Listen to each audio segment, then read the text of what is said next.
Hello, this is Mark Smith with Family Tree Counseling Associates in Carmel, Indiana, near Indianapolis. Today I'm going to be speaking about why we don't believe in marriage counseling. And that seems like a strange thing for a marriage counselor to say. If you look for us online locally, you'll find us mainly under topics like, or search terms like marriage counselors. And most people, when they come to us, that's the service that they're trying to engage us in. So it seems strange that we don't believe in it, but we don't. Because what typical marriage counseling is, there's a paradigm flaw with the vast majority of marriage counselors. What they think, and what is absolutely incorrect, is that the client is the marriage, and the goal is to save the marriage, help the marriage, enrich the marriage, make the marriage better, make people feel better about the marriage. Hey, let's the three of us, let's brainstorm and let's see how we can make your marriage better. That doesn't work. And honestly, you go to 8 out of 10 marriage counselors, that's what you're going to get. You know, let's think about how we can make the marriage better. It's never going to work with the vast majority of marriages. It really is. You're defeated before you begin because you're thinking incorrectly. It's like using a GPS system for Illinois when you're in Indiana. It's not going to work. So you're going to get lost pretty quickly. So many times in our practice, we'll have people who've been to 2, 3, 4, 5, 6 traditional marriage counselors, and there's a lot of head nodding in marriage counseling or in counseling in general. It's not real helpful. They believe that you're going to figure out your own issues on your own, and it's not their job to impose their feedback onto you, which is absolutely, frankly, it's asinine. Of course, you need direction and feedback. That's why you're there. If you could figure it out yourself, you wouldn't come. So that's not going to work. Many times we've heard from people that they've learned more in one session than they have in 10 years of counseling with 6 other traditional marriage counselors. And I don't say that to sound arrogant. I mean, literally, we get that all the time. So marriages, the truth is, marriages are supposed to suck. I get people all the time that come in and I tell them the purpose of marriage is to tear down your psychological defenses, to prepare you to do work on yourself. So your marriage is supposed to be miserable, and they sort of look at each other and smile and laugh and say, well, we're doing good because we're miserable. You know, and I say, yeah, absolutely, you're doing great. That's where you're supposed to be. Marriage is designed by Mother Nature to be the #1 cause of pain that drives people to get into therapy, to do the actual work in therapy, and that is both parties focusing on their own issues, their own family of origin issues, digging into that, getting in recovery for that. That's effective marriage counseling. Both people are doing recovery work on themselves, and they just happen to have a therapy buddy in the room. So traditional marriage counseling focuses on changing behavior, making things temporarily better. It's big on try. I'm trying. Give me credit. I'm trying. Being held to some standard. I don't know whose standard it is of what's supposed to be a good husband or a good wife.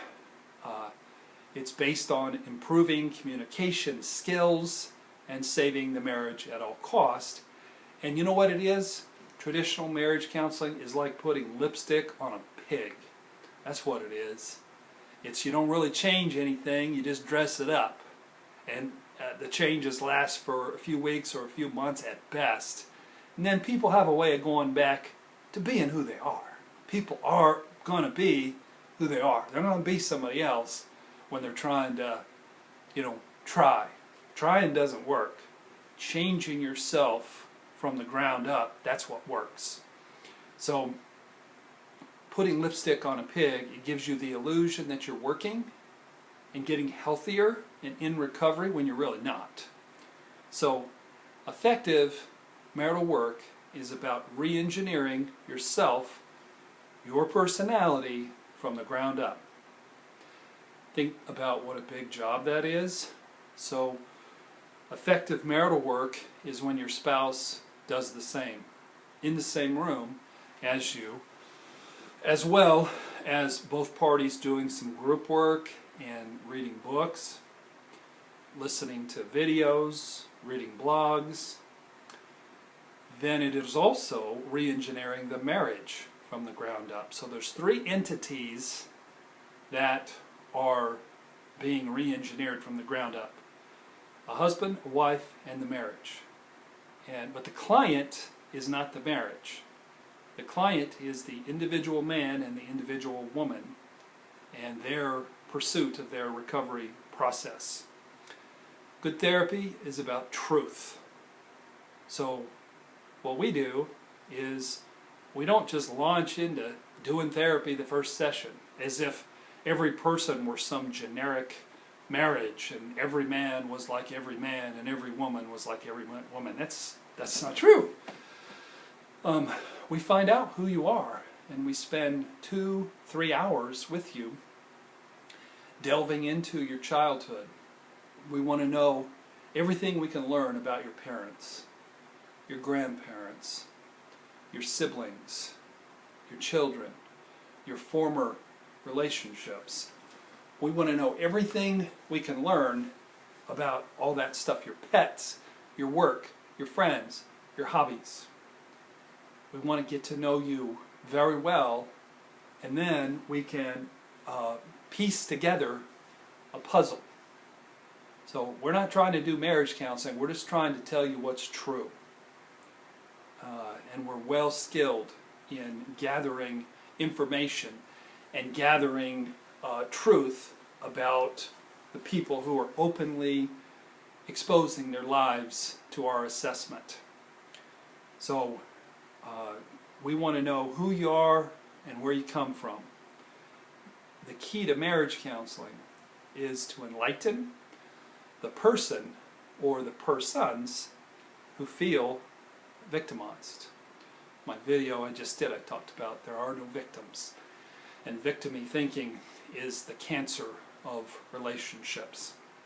So we try to enlighten, whether it's both parties feel victimized. Hey, nobody's been victimized here. You enlisted the services of your spouse to treat you and love you the way they have, and guess what? They're like the people who hurt you growing up. And why did you do that? You do that because who we're attracted to is based on our childhood wounds. Unfortunately. I wish it wasn't that way, trust me. But it is. However you're wounded, that's going to determine who you think is smoking hot and who you think isn't. And you're going to pick somebody you think is smoking hot, and you're eventually going to find out you married your dad or you married your mom. So, if your marriage is a painful mess, then that's exactly where you're supposed to be, and it's nobody's fault. There are no bad guys. Painful, unworkable marriages aren't a problem. The problem is when somebody isn't workable or teachable and can't do the work, usually because either they're not in enough pain, they're too psychologically defended, they're thinking like a victim, or they have too much shame to where they're get defensive when anybody critiques them or criticizes them. So marital pain is a gift, and it's eminently fair. And you embracing your marital pain to do the work of therapy on yourself in the context of your person that you've selected as they do work on themselves, that is your best shot at long-term happiness, my friend. It really is. Because there isn't any magical person out there who's going to really love you this time around. Don't believe that. The only person out there is another version of what you got. Except then you have the baggage of step-parents and kids going back and forth, and you'll have half the money you do now. So it's really not well advised to dump a long-term marriage and go looking for happiness in Match.com, because you're going to find a bunch of crazy people. So the work is personal recovery on yourself and getting healthy enough to maintain a healthy relationship and to build a healthy relationship. So the therapist's job is not to fix the marriage. The therapist's job is to, number one, piece together from your family background who you are, to notice the patterns. So what we do is at family tree counseling is we take a complete family tree of 4 or 5 generations. We get it all on one piece of paper and we color code it, and then we study it in depth. And so number 2, you got to figure out why you married who you married. That's a brilliant piece of insight right there. Priceless. Because you absolutely married exactly the right person, and you married them to hurt you, to not meet your needs. You didn't pick them because they're great at meeting your needs. You picked them because they suck at it. Am I right? Don't they suck at it? So you thought early on in the enmeshment or the honeymoon period, you thought that's who they were. That's not who they are. That's who they are in enmeshment in the beginning part, but it doesn't last. So the therapist's job is to challenge how you think and to get you out of a victim mentality. I tell people, I'll bring my scalpel, but if you get cantankerous on me, I'm going to go out back and get the jackhammer, and I'm going to go at you with it. And you'll either understand and learn and be teachable, or I'm going to chase you from the building. Not because I'm mean, and that's not good for business if I chase all my clients out the building, but I got to tell the truth. I got to point out, why you picked who you picked, and you're not a victim, and I will jackhammer that to your brain until you get it or until you flee the building.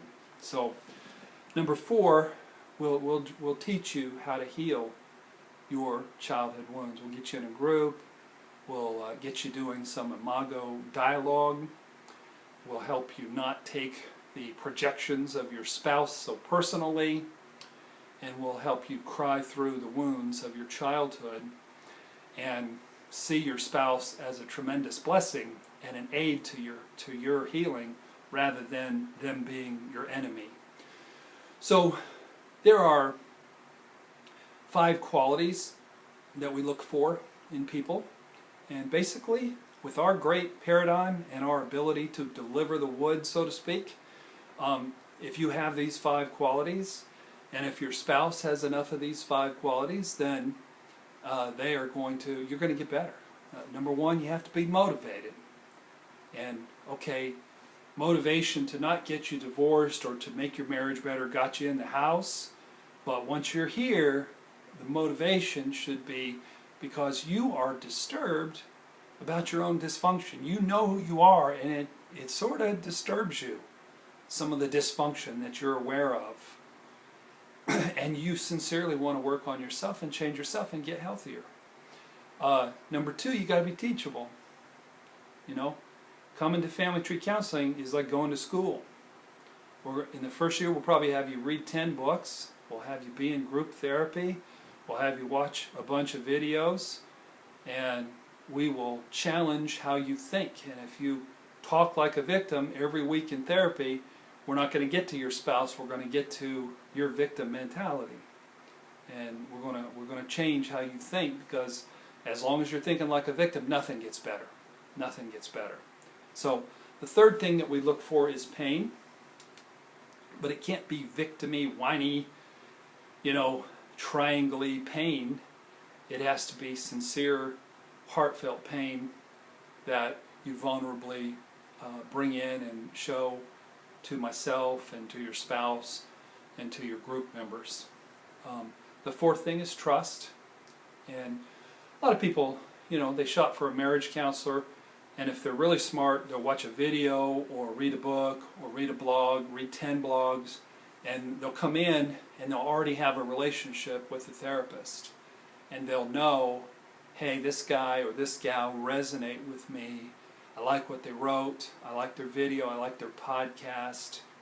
So you come in and you're sort of pre-qualified to do the work and you trust them.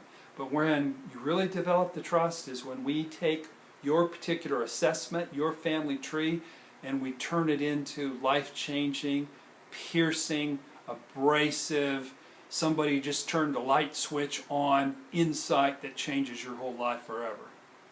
And that's what we do. That's what we do, not overstating that fact. The last thing is follow-through, and follow-through just means you read the books we put in front of you, you come to group if we tell you that it'll help you, you show up on time for your therapy session, your check is already written, and you've got topics to dig in and work on. You don't show up and say, "Fix me, doc," or you don't show up and have a blank look on your face and say, "I don't know what I want to talk about," even though I kept you waiting 10 minutes. You had 10 minutes to prepare. So come ready to work. So this is a little bit about why we don't believe in marriage counseling, but we do believe in recovery, and we do believe in owning your own responsibility for your life and healing your childhood wounds. So thank you for watching the video. Please do subscribe to the Family Tree video channel, and you can visit our website at familytreecounseling.com. You can reach me directly with my phone via call or text 317-507-8866, and I do have 5 ebooks that you can get on the website that discuss our particular approach to recovery from affairs, recovery from abandonment, recovery of marital issues, recovery from counterdependency. So come and see us, and we will get busy helping you figure out your marital puzzle, and it'll help you so much you'll be stunned. So thanks for watching today.